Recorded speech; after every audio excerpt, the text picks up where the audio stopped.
మళ్ళీ బలహీనుడు కాదు, బలవంతుడై ఉండి వాళ్ళు కొడుతుంటే మౌనంగా అప్పచెప్పు.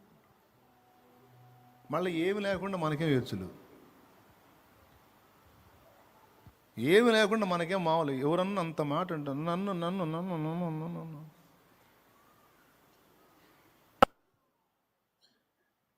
యేసు తన స్వార్థాన్ని వదిలాడు, తన అహాన్ని వదిలేశాడు. ఎక్కడ ఘనత గర్వాలు ఫీల్ అవ్వాల. మనుషులు వచ్చి మయం పరుస్తున్నా వద్దుపో అన్నాడు, మనుషులు వచ్చి భజన చేస్తున్నా వద్దుపో అన్నాడు.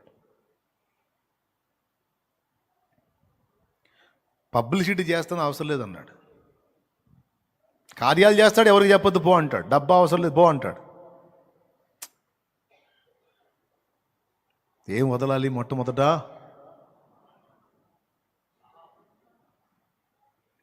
ఆకర్షణను వదిలిపెట్టడానికి ఇష్టపడాలి. మనకిష్టమైన వాటిని బలిపీఠం మీద పెట్టడానికి ఇష్టపడాలి. అనుకున్నవి సాధించాలంటే కొన్నిటిని పక్కన పెట్టక తప్పదు. ఏమేం విడవాలో కొద్దిగా మెచ్యూర్డే కదా మీరు, కొంచెం మీరే ఆలోచించి అండర్స్టాండింగ్కి రండి. ఊరకు ఒక రూట్ చూపించాను నేను.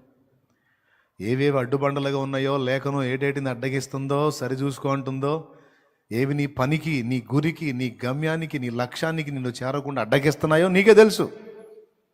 వాటి విషయంలో ఏ నిర్ణయాలు చేస్తావో ఆ నిర్ణయాలను బట్టి నీ భవిష్యత్తు ఆధారపడి ఉంటుంది, నువ్వు సాధించేవి ఆధారపడి ఉంటాయి.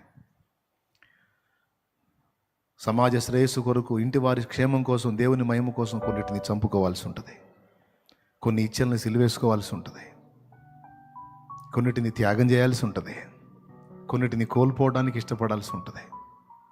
అలా నడుం కట్టి నిలబడిన వాళ్ళే అటు ప్రభువుని మయంపరిచిన, సమాజానికి దీవెనకరంగా ఉన్న, కుటుంబానికి దీపాలైన.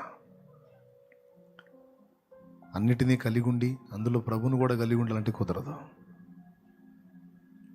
నేనా లోకమా అంటాడు, నువ్వే ప్రభు అంటే దాన్ని వదిలే అంటాడు. లే పైకి లే.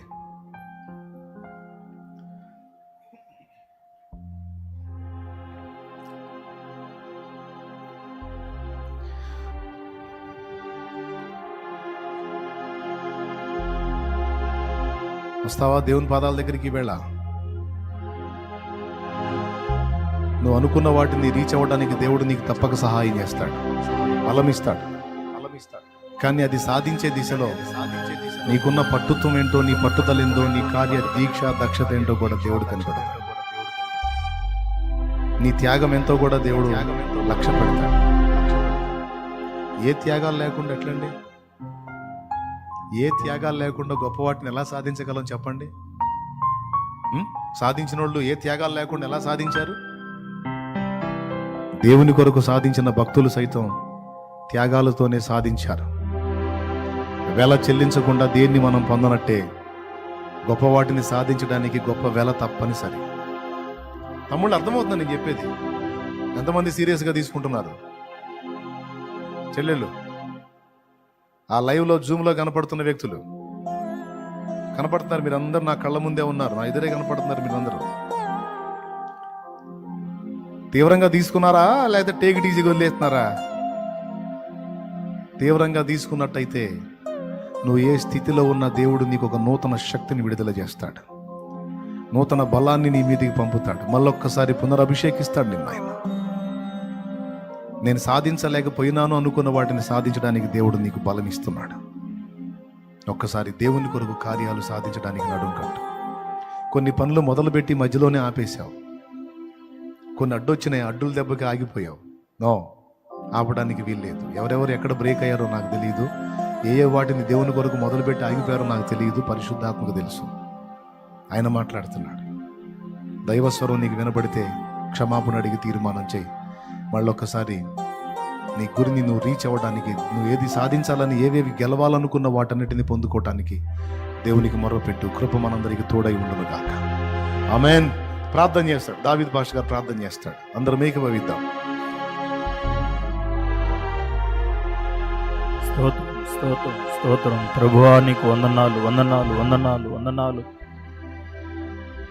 ఇంతవరకు మీ దాసు నిలబెట్టి మీరు మాట్లాడిన ప్రతి మాట కొరకై కృతజ్ఞతాస్తుతులు చెల్లిస్తున్నాం నాయన. నేను మిమ్మల్ని మనుషులు పట్టు జాలరుగా చేస్తానని నీవు ప్రమాణం చేసినప్పుడు అది నెరవేర్చబడటానికి మాట తప్పే దేవుడో కాదని గుర్తిరిగి వారు కూడా సమర్పించుకున్న విధానం నాయన బహుతేటగా నీ దాసుని ద్వారా అందరితో నాతో మాట్లాడినందుకు వందనాలు. సమస్తమును విడిచి నాయన అన్నిటికంటే ఎక్కువ నిన్నే ప్రేమించి వారు సాగిపోయారు. ఆ మొదటి ఆజ్ఞను వారు నెరవేర్చారు నాయన. చాలాసార్లు మొదటి ఆజ్ఞను నాయన రెండోదిగా మార్చుకొని ప్రభా, రెండోది మొదటిగా మార్చుకొని అనేకులను నా ప్రభు రోలుగోళ్ళను ఆశించి అనేక రీతిలో నా ప్రభు ఆత్మీయ జీవితంలో జారిపోయిన వారిని, పడిపోయిన వారిని, చల్లారిపోయిన వారిని నాయన, ఓటమి పాలైన వారిని, అయా యథార్థంగా ఒప్పుకున్న వారిని ప్రభు ప్రతి ఒక్కరు నన్ను మమ్మల్ని దర్శించండి. అయా నీకు వందనాలు ప్రభు. నా ఆలోచనలు పనిచేయట్లేదు కానీ ఆలోచనలు నీ బలహీనుడు కానీ నీవు బలవంతుడవు ప్రభు. నశించిపోయి ఆత్మ నేను చూడలేకపోతున్నాను, చూస్తున్నావని ఆక్రందన చేసిన సంసోనుని కృపతో బలపరిచిన దేవుడా, ఈ మధ్యాహ్నపు వేళ యథార్థ హృదయులై ఈ పాదాల చెంతనైనా నిజముగానైనా నేను జారిపోయాను ప్రభు, ఓడిపోయాను ప్రభు. నీకంటే ఎక్కువ అనేక వాటిని ఆశించి ప్రభువా నేను దుఃఖమునకు చేటుకు గురయ్యాను నాయనని ఒప్పుకుంటున్న ప్రతి ఒక్కరిని దర్శించండి, కృప అనుగ్రహించండి. తిరిగి నాయన బలపడినట్లు సహాయం చేయండి. గొప్ప కార్యాలు సాధించాలంటే కొన్నిటిని కోల్పోవలసి ఉంది నాయన. అది ఆరోగ్యమైన, ఆహారమైన, నిద్రైన, త్యాగంతో నా ప్రభువా జయించినట్లు సహాయం చేయండి.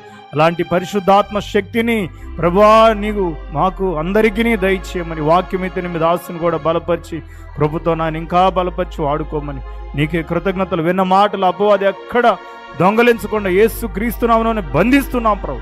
ప్రతి ఒక్క హృదయంలో నీరుగట్టి ఫలింపజేయమని నజరేయుడైన యేసు క్రీస్తు నామములో ప్రార్థిస్తున్నాము తండ్రి, ఆమేన్.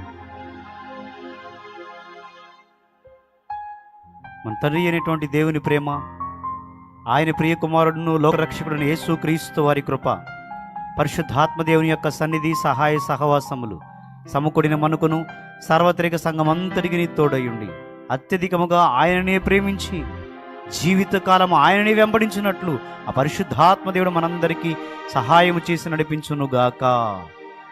ఆమేన్, ఆమేన్.